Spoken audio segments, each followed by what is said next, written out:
Hey everybody, welcome to Workforce Gaming. I'm Brad, here with Doug. Hey. We're here today to talk about Star Wars Jedi Survivor. Mm-hmm. We have already done a review of this game. Mm-hmm. This is our spoiler discussion, favorite moments, what the hell happened episode. So, we're going to try and figure it out together what happened in this game. Doug is very confused and is not knowledgeable on Star Wars, so this might just be Brad explains Jedi Survivor to Doug. We'll find out. But we're going to jump right into spoilers, all of that stuff. Mm-hmm. So if you haven't played it and you just want to know if it's good or not, we talk about it in our review a lot. It's pretty good. Not bad. Mm-hmm. But I want to get right into spoilers here. So I want to start with the beginning. Great place to start. When we talk about it in our review, beginning of this game, ending of this game is where the highlights are. So opening of this game, where you're on Coruscant, I think it's really interesting that the game kind of hides what it is from you, because this first level is so different. You show up with your crew, you're getting chased by an Inquisitor, you're doing all these kind of stuff with Saw Gerrera, like all these things. Oh, I forgot about that. You're totally right. Yeah. None of it comes back. Because all of this new crew, so I don't, I almost want to talk about how this is like disconnected from so many weird things. This opening level, I remember that opening level. I remember just like the first 10 minutes of that game, like when like Cal's walking with the cuffs. I was like, cuffs, yep. This game's gonna be amazing. It just looks so good. You're in this like really dense city, and I was like, wow, we haven't really seen a dense city in Jedi Fallen Order before. And you got a new crew. It's like, oh, this is weird. We've got a new crew, and you got this new main character, like not main character, but new like main side character. And like, oh, and then that is so fun. And then the Inquisitors come back. It's like, we're back, baby. Saw Gerrera, we're working for him now. We're gonna get this tie-in with all of the stuff that he was in Rebels, and we're gonna get the tie-in to Rogue One, and we're gonna get really hard in on all this Alliance stuff, and everybody dies, and you never see another Inquisitor again. Yeah, that was really strange. It's just, I almost want to start there with this game feels oddly disconnected from the first one, because in the first one you spend so much time investigating the Zepho and everything of this ancient religion and this ancient idea of the Force and where the Force and the Jedi came from and all of this. And yes, we'll get into High Republic because that's kind of a step forward from there, but it just feels so odd because it's like, nope, your crew, they split up. Mm-hmm. Nope, the Inquisitor, you saw your Inquisitor, move on, move past it. You're not going to see another Inquisitor. You'll see Vader, but not another Inquisitor. That's it. That's your time with them. So it feels very disconnected from a lot of the other game. Yeah, and I think this is also like when they introduced Bode, because it's like they have your very it's funny when they introduced the crew, I was like, their faces don't look that good. And I was just like and if your face doesn't look that good in a video game, you're gonna die pretty quickly, or you're giving me a side quest. And I got that feeling immediately. And then Bode had a good looking face. I was like, I'll bet Bode lives. Well, for a while. So let's talk about Bode, because Bode's an interesting character, because he does pop up throughout the game a lot. He just kind of seems like this guy in the background. Like, I don't think until really his kind of defining moment where you go and meet his daughter, I had no feelings about Bode other than like, I don't know much about you, dude. Like, what are you doing here? Yeah, he's very. They keep like literally saying out loud that they're friends. And then, like, if they have to say that they're friends out loud, like, they're not friends. It's like, it was really, really strange, because he is such a generic guy. Like, I was like, oh, he's the guy with the jetpack, was, like, my only impression of that character for, like, most of the game. Yes. And then the second he starts talking, like, even earlier, though, but, like, the second he starts talking, he was like, I'd do anything for my daughter. He's like, oh, he's the betray guy. Like, they just needed a character to create to betray the group. And for some reason, it's like, well, we can't use any of our main cast for some reason. Like, it might have been more interesting, but like they set up this character who you've not met before only to then betray you later. It just felt like, man, this would have been much cooler if this is like maybe a character I knew or cared about. And like they do a bad job like making you care about that character. I literally, the only thing I thought was interesting, like, oh, he's got a jetpack. I should probably ask Brad why he has a Mandalorian jetpack at some point. And that's the thing. I do think they did a much better job. Like, once you meet his daughter, the scene in his like room with his daughter, I thought was very well done. There was a lot of good like back and forth between Cal and his daughter, with him and his daughter, and then the way that kind of plays out even at the end of the game, where she shows up on Tanalorr, and there's kind of this like, oh my gosh, what's he doing? What's happening to you? Why are you like this? Like, That stuff I thought was really strong. But again, and this is kind of, I think, when we talked about before, like part of my issue with this game is I feel like so much of the strong is that last quarter of the game, which is really why I want to kind of talk through this way, because I think you get a better sense of what this game's strengths are by being able to talk about that ending. Yeah.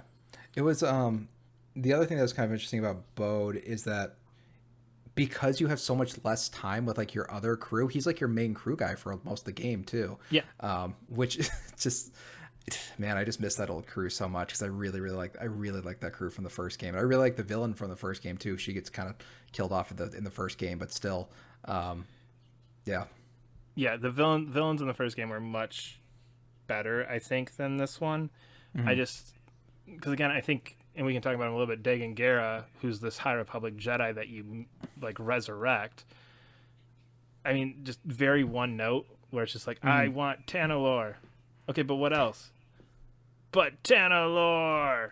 Yeah.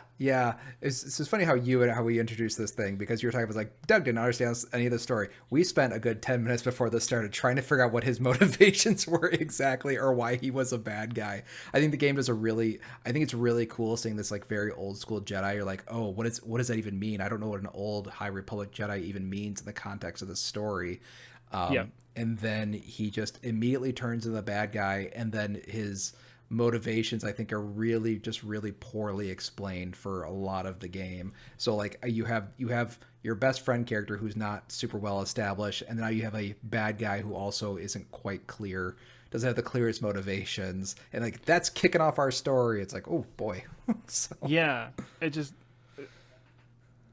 and again I mean, you're right, we talked about it for a long time, and I mean, I literally went to Wikipedia and was like, okay, what was he doing again? Like, there had to be something else, and I just couldn't find it, because it's just like, even that's like, him and Cal disagreed on Tanalorr. On a thing Cal just found out about. Yeah, so it's just, I mean, it's like, and I was going to save kind of all the like High Republic stuff for the end, because those of you who are not Star Wars like nerds who haven't read the book yet probably don't give two shits about it, but like the High Republic is super interesting.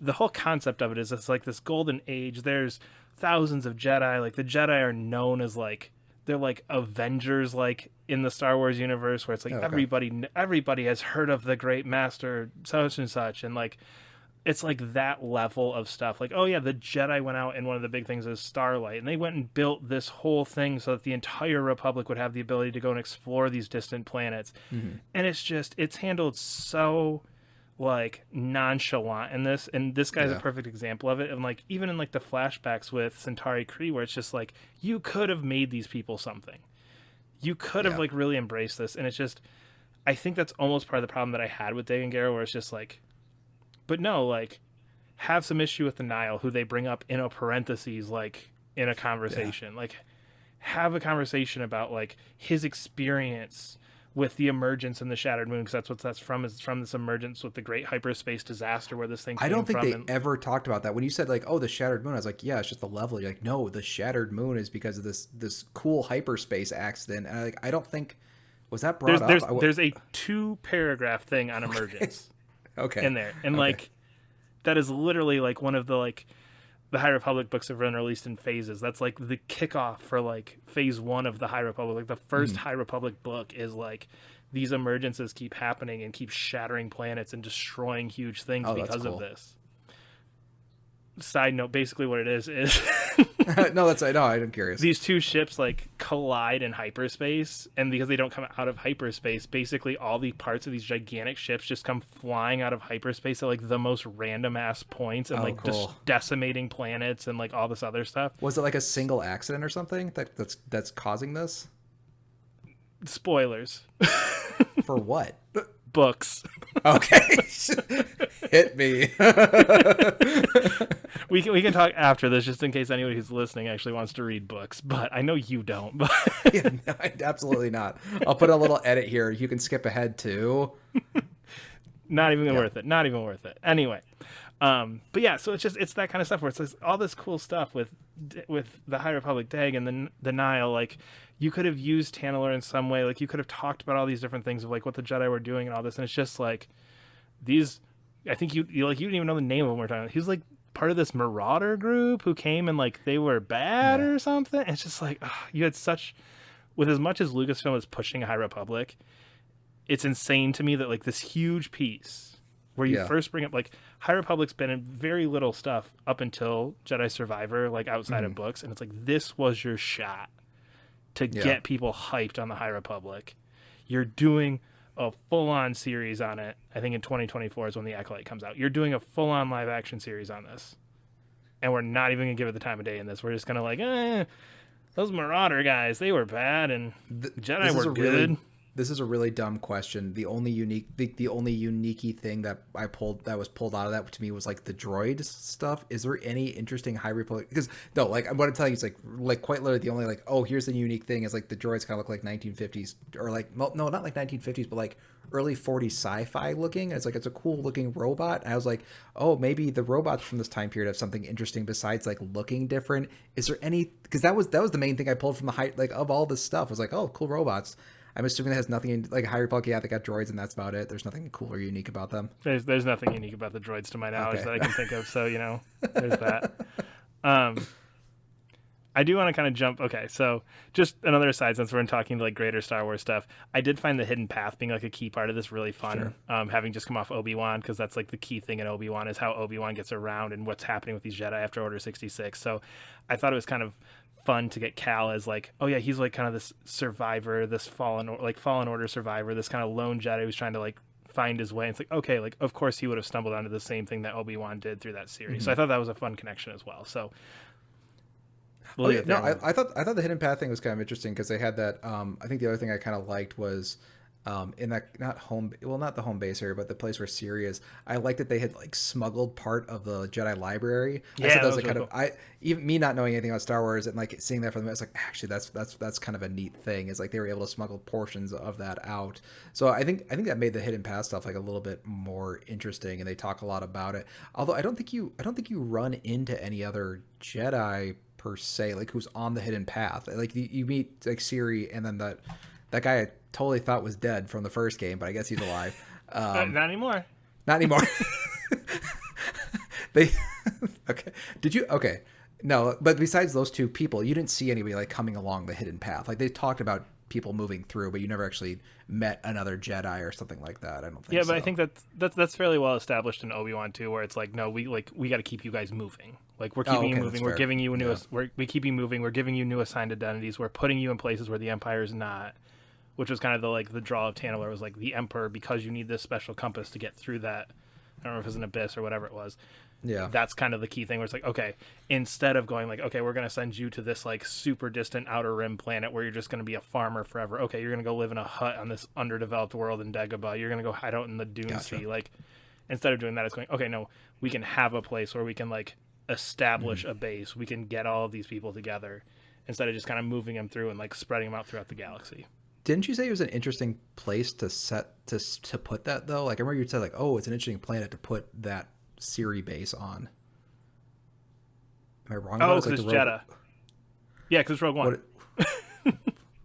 Okay, what does that mean? What do you mean it's? No, I saw Rogue One. So, but I mean, like, what is that? Is that are we? Riz Ahmed, right? In Rogue One. Mm-hmm. The planet where he's on with Saw Gerrera. That's the planet that they're on in this game. But Saw Gerrera doesn't show up in this. He's mentioned at the beginning. Yeah, no, I know that, but like as a character, but I mean, if they're hanging around the same planet, I mean, and he showed up on like the Wookiee planet in the first game. time period. You're like 8 years ahead of that movie. Okay, that's fair, but Saul's running around because he's in Fallen Order. He's literally in Fallen Order. No. Hang off an but what I'm saying is like, what's interesting is like, okay, you're setting this up now on this planet. In 8 years, you know that this is a big base for Saw Gerrera that the Rogue One crew kind of comes through. That's where my interest in that came from, because okay, there is some history here with Rogue One and how that comes, and okay, from here to there's I think 7 years, something like that. Sure. So to move away from Sirius Base for just a quick second, there was and then we talked like getting into Bode's betrayal. There's a really interesting thing in Dagon's final fight where when he's talking about the power, like how powerful your character is, during the fight, I was like, I don't think he's talking to Cal. I think he's talking to both of them. And there's like a few hints dropped throughout that that Bode may be a Jedi. And I do remember that in the Dagon fight specifically, he was talking to both of them like, oh, I can sense it in you. And I think he does it like when he's fighting Bode. And I was like, oh, that's interesting. And I did like that final sort of turn from Bode when he like pulled out a lightsaber. I was not totally expecting that, started force pushing you around and stuff. I thought that was really cool, which eventually leads to the betrayal of Ciri and the whole base.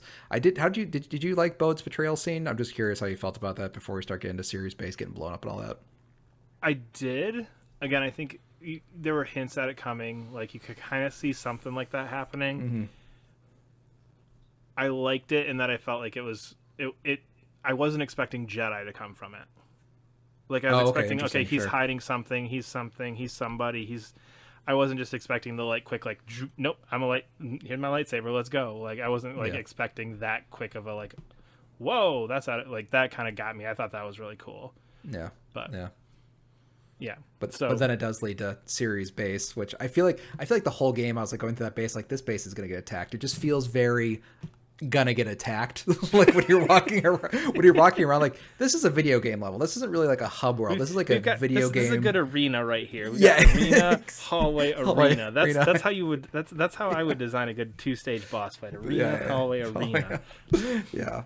So, Ciri dying, I think, was kind of a shocking one for me, just because I think I don't know. I guess I didn't really see major characters dying, and she dies right after Eno Cordova dies. Yes. So that was kind of the one that I was like, oh, that's the major turning, that's a huge deal. He just died. And then it's and moving on, now the one you really care about, gone.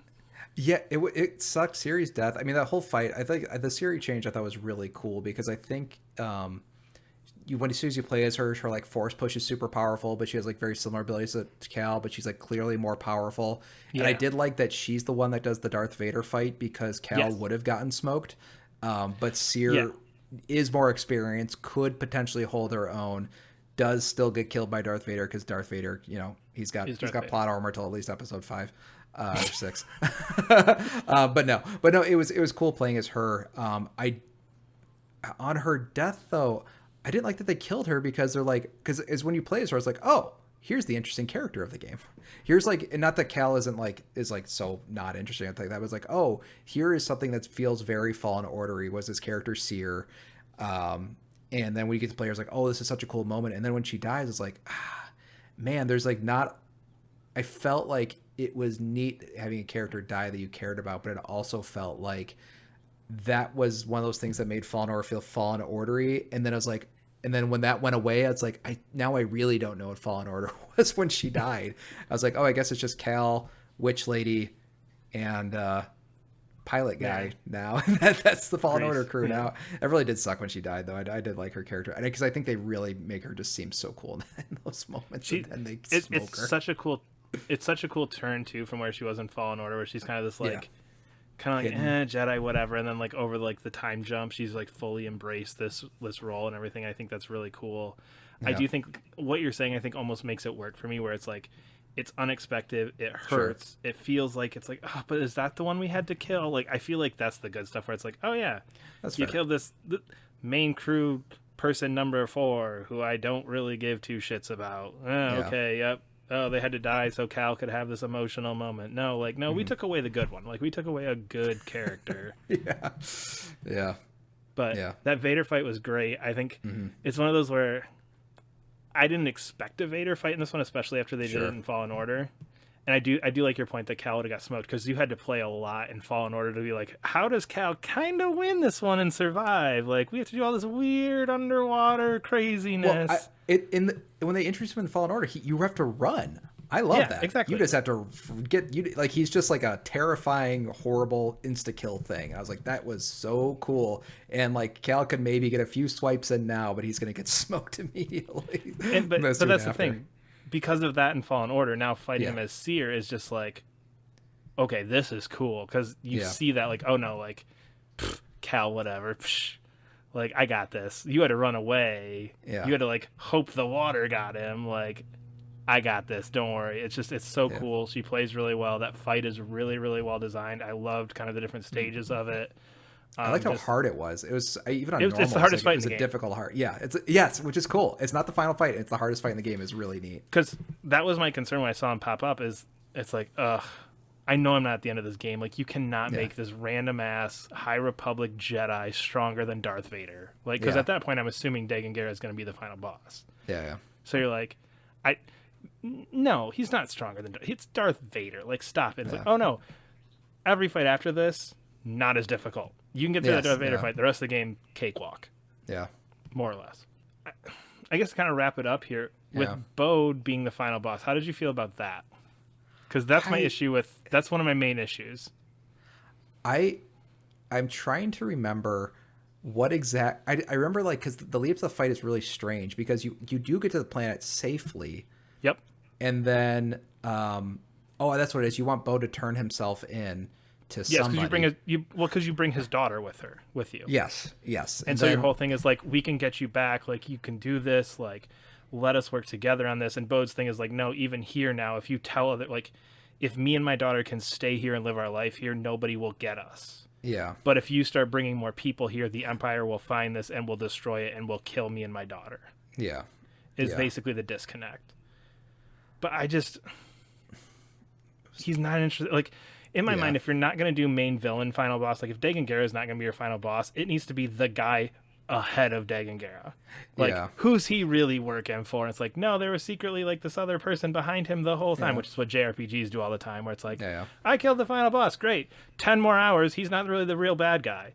Like, this was like, you killed Dagan Gera, okay, are we cool now? Oh, no, Bo. Oh, now Bode has an issue. Okay, what's Bode's issue? Is this? Okay, well, we took care of Bode. Is that? Oh, now the game's over. Okay. Now the game's... Yeah, it just felt very anticlimactic. Like, it was like, we resolved the main conflict, but there's still this lingering personal conflict with Bode that we have to resolve. It almost felt like ending on a side quest. Yeah, and I was surprised that you killed him. I just thought that'd be like, oh, okay, so he's going to be like the main bad guy for the series, and that's kind of how they're going to like set up like the third game. And it's like, nope, you'd kill them, and then there's no, not that games need a tease. I disagree with like games or movies or anything needing a tease for a sequel. But like, I was surprised you killed him, and then the final thing is like, it didn't feel final. Like, there's no finality to it. Like that, like you said, like it, it doesn't have like a hard, nice ending. It's like, okay, I guess we killed this guy, and now we bury our friends, and then the game ends. I was like, I don't know. It's really strange, because you have that final fight with Dagan, then you have the Vader fight, and then you have the Bode fight. It just all felt very. This whole story, like, just even talking about, is like such a mess. I don't know. It just didn't feel like it ended in the right spot. It felt very like just kind of like jumbled together. Yeah. It's like, okay, we got this High Republic piece, and we've got this Betrayal piece, and we need Vader in it, and we need. Yeah. It just felt like kind of like the sum of a bunch of parts. Like, this part was a good idea. The Vader fight, great idea. Seer dying, great idea. Pulling the High Republic, yeah, that's interesting, that's new, that's something that's a cool twist, cool, great. One of Cal's friends betray him, great, throw that in there. And it feels like if you rearrange some pieces, you could have a much better like through line from beginning to end. Well, that's the thing. Like with Fallen Order, I felt like it did a really good job of that, because of the things with like the sisters, or whatever their names are, like the sisters and stuff. Yeah, it's like Darth Vader like haunts that game, the first game. Yes, because like his presence is around in different ways, and then like at the end, it's like it's a surprise, because they never directly talk about Vader that too much, and he's like, holy shit, he's actually here. And in this one, there's just no real like I was saying, like, yeah, Fallen Order, he haunts the game, and then he's like the final thing at the end, and then you had this finale with that really cool Seven Sister fight, and she was like an awesome character as well. Oh yeah. But it all like felt like it like kind of it all made sense. It all like aligned really well. But like you're saying, it's just like all these like little pieces just kind of like stuck together with glue. Like, one of the things we didn't even talk about is like Dagan's like second in command guy. He's like, oh yeah, I was in prison for 1,000 years, and then episode 3 happened, and now I got out, and now that's why I'm with him. It's like, what the fuck are you talking about? There's no way that was the intention of that character. I went through journal entries many times to figure out what that dude's story was, because I was like, I did, huh? You knew him 200 years ago? Yes, he got arrested in the High Republic and then thrown in infinity jail, and then after the Jedi fell, he broke out of jail, and I was like, you got it, and I was like, okay, that seems like that was a weird story tie of like, how do you tie his character to the High Republic? Oh, he was around during that time because he's 1,000 years old. It's like, it doesn't feel that way though. Yeah. I mean, I mentioned like, that in our review. Just the High Republic stuff. Just it was a bummer for me. I was really looking forward to that. It was just a bummer. But I mean, I guess to honestly bring this back to where we started, like, the game's cool, but the fact that we had to like have like probably a 10 or 15-minute conversation of just like real quick clarifying things back and forth to each other to make sure we were on the right track with this, I think speaks volumes to what this game is. I mean, normally if we did one of these for Final Fantasy 16, I think we're just like, all right, let's go, let's talk about this thing. Yeah, exactly. And this was like, wait, hold on. So what was Dagon's ultimate goal? Yeah. Okay, and then when did Bo turn? Did you know this? Did you not? And it was just lots of like and I think that's kind of the issue with this is just there's so much in here. It's just it's hard to keep track of. It's just there's some weird story elements to it, but yeah, I don't know. It's interesting. I want more High Republic. I want more Jedi games from Respawn. Yeah, just give me Jedi Fallen Order 2, whatever that means. You know what I mean? Shrink it back down. Shrink it back down. Focus, people. Focus. If it's just High Republic, I'm all in. But just do that. Just do the High Republic stuff. Don't start bringing in everybody else. Yeah. Anyway, we are Workforce Gaming. We try and get new videos up every Monday.